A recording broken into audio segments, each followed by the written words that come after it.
نحمدہ ونصلی علی رسولہ الکریم اما بعد فاعوذ باللہ من الشیطان الرجیم بسم اللہ الرحمن الرحیم رب اشرح لی صدری ویسر لی امری واحلل عقدۃ من لسانی یفقہوا قولی رب یسر ولا تعسر وتمم بالخیر اللہم فقہنا فی الدین۔ سورۃ البقرہ آیت نمبر 133۔ لفظی ترجمہ، روٹ ورڈ اور تفسیر۔ ام یا کنتم تھے تم شہداء حاضر موجود اس جب حاضرہ آئی یعقوب الموت یعقوب کو موت اس جب قولا کہا اس نے لبنیہ اپنے بیٹوں سے ما تعبدون کس کی عبادت کرو گے تم من بعدی میرے بعد قالو انہوں نے کہا نعبد ہم عبادت کریں گے الہ کا تیرے الہ کی و الہ اور الہ کی ابائی کا تیرے آبا و اجداد کے ابراہیم ابراہیم و اسماعیل اور اسماعیل و اسحاق اور اسحاق الہن الہ واحدن ایک کی و نحن اور ہم لہو اس کے لیے مسلمون فرما بردار ہیں۔ روٹ ورڈ ام یا کنتم تھے تم، اور یہاں ام سوال کے لیے آ رہا ہے، یہاں بھی سوال انکار کے لیے۔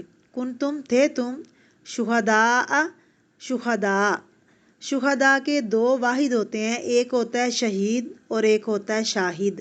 جب شاہد معنی ہو تو شاہد کا جمع اگر کہا جائے تو مراد ہے حاضر، اور شہید ہو تو معنی ہے گواہ۔ اس جب حاضرہ حاضر ہوئی، آ گئی یعنی علامات ظاہر ہو گئیں یعقوب علیہ السلام کو الموت موت۔ جب موت چلی آئی یعقوب علیہ السلام کے پاس، قریب پہنچ گئی، بس مرنے ہی والے تھے، اس جب قولا کہا لبنیہ واسطے اپنے بیٹوں کے، لی البتہ لام کو اگر الگ کر دیں، بنی کو الگ کر دیں، یا کو الگ کر دیں تو ان کو الگ کرنے کا فائدہ کیا ہوتا ہے؟ ترجمہ آسان ہو جاتا ہے۔ واسطے اپنے بیٹوں کے، سب بیٹوں کو کہا۔ کتنے بیٹے تھے ان کے؟ 12 بیٹے تھے، 12 جوان بیٹے۔ کسی کے پاس ہوں تو پورا ایک گروپ تھا، ہو سکتا ہے ان کے بچے بھی ہوں آگے۔ ماں کس کی؟ کس چیز کی؟ تعبدون تم عبادت کرو گے، عین با دال، من بعدی میرے بعد، یہاں جو یا ہے وہ میرے کے لیے استعمال ہوا ہے۔ قالو ان سب نے کہا نعبد ہم عبادت کریں گے الہ کا تیرے الہ کی، تیرے معبود کی، و الہ اور الہ کی ابائی کا تیرے آبا و اجداد کے، ابراہیم ابراہیم و اسماعیل اور اسماعیل و اسحاق اور اسحاق کے الہن الہ کی واحدن ایک ہی، و نحن اور ہم لہو اس کے لیے، کس کے لیے؟ رب العالمین کے لیے، مسلمون مسلمان ہیں، فرما بردار ہیں۔ بسم اللہ الرحمن الرحیم۔ تفسیر۔ ام کنتم شہداء کیا تم حاضر تھے اذ حاضرہ یعقوب الموت جب یعقوب علیہ السلام کے پاس موت حاضر ہوئی، جب موت کی علامات ان پر ظاہر ہوئیں۔ یہاں خطاب ہے یہود کو۔ اس آیت کے شان نزول میں ایک روایت آتی ہے کہ یہود نے آپ صلی اللہ علیہ وسلم سے کہا کہ ہم یہودی ہی رہیں گے، کیونکہ ہمارے پیغمبر یعقوب علیہ السلام نے اسرائیل نے ہمیں یہودی بننے کی تلقین کی ہے۔ انہوں نے کہا تھا تم یہودی بننا، ان کے اوپر ایک جھوٹا الزام تھا۔ تو اللہ نے پھر یہ آیت نازل کی اور فرمایا کہ دیکھو کہ یعقوب علیہ السلام کے آخری وقت کی بات کیا تھی۔ انہوں نے کیا کہا؟ ام کنتم شہداء کیا تھے تم حاضر یا تم گواہ، دونوں معنی کیے جاتے ہیں نا، میں نے شہداء کے حاضر بھی اور گواہ بھی۔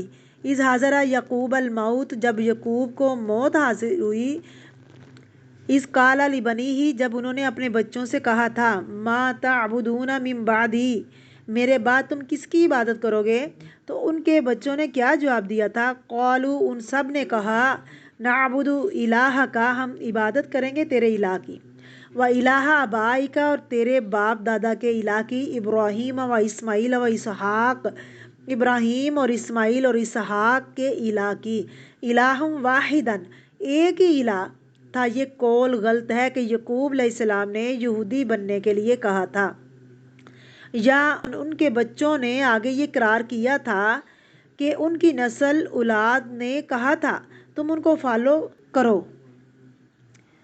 نہیں، انہوں نے تو کہا تھا وَنَحْنُ لَهُ مُسْلِمُونَ، ہم تو اسی کے مسلمان ہیں، فرما بردار ہیں، ہم تو صرف مسلمان ہیں۔ اب دیکھیں، عام طور پر جب کوئی غلط کام کرتے ہیں تو اس میں کوئی دلیل ہمارے پاس نہیں ہوتی، تو ہم کیا کہہ دیتے ہیں کہ ہم باپ دادا کے طریقے پر ہیں، ہم نے ایسا ہی دیکھا، ہمارے گھر میں یہی ہوتا تھا، ہمارے بڑے یہی کرتے تھے۔ بعض دفعہ وہ الزام ہوتا ہے انہوں نے ایسا نہیں کیا ہوتا، ہمیں پتہ ہی نہیں ہوتا کہ وہ کس طریقے پر تھے۔ اب دیکھیے کہ کتنے ہی بچے ایسے ہیں ان کو نہیں پتہ کہ ان کے باپ دادا کا طریقہ کیا تھا، ان کے خاندان میں کون کون عالم گزرے، کون کون بزرگ گزرے، کون کون بڑے گزرے۔ بعض اوقات کچھ لوگ ملاقات میں اپنا تعارف کرواتے ہیں تو وہ بتاتے ہیں کہ ان کے دادا بہت بڑے عالم تھے، بہت بڑے مفسر تھے، بہت بڑے محدث تھے، لیکن اس نسل میں دور دور تک کوئی اثرات نظر نہیں آتے، کیونکہ علم ایسی چیز نہیں جو ورثے میں ملے۔ خود یہاں نہ آئیں، اوروں کو بھی لے کر آئیں۔ یہاں آنے سے مراد اسی بلڈنگ میں نہیں بلکہ جہاں بھی دین کی بات ہو رہی ہو، لوگوں کو اس کی طرف متوجہ کریں کہ دین جانیے۔ دین جاننے کا نام ہے، کوئی بھی کام سیکھیں، بغیر سیکھے نہیں آتا۔ دین سیکھیں، دین صرف بائی برتھ نہیں ہے انسان کو ملتا، اس لیے انسان کو شعوری کوشش کرنی پڑتی ہے۔ تو ہم صرف دعا کوشش بھی کریں اپنے بچوں کے اسلام کی، عاقبت کی، آخرت کی، قبولیت کی دعا بھی کریں اور کوشش بھی کریں۔ اللہ تعالیٰ ہمیں کوشش کرنے والا بنائے اور ہماری اس کوشش کو اللہ تعالیٰ قبول فرمائے، آمین۔ وآخر دعوانا ان الحمد للہ رب العالمین۔ السلام علیکم ورحمۃ اللہ وبرکاتہ۔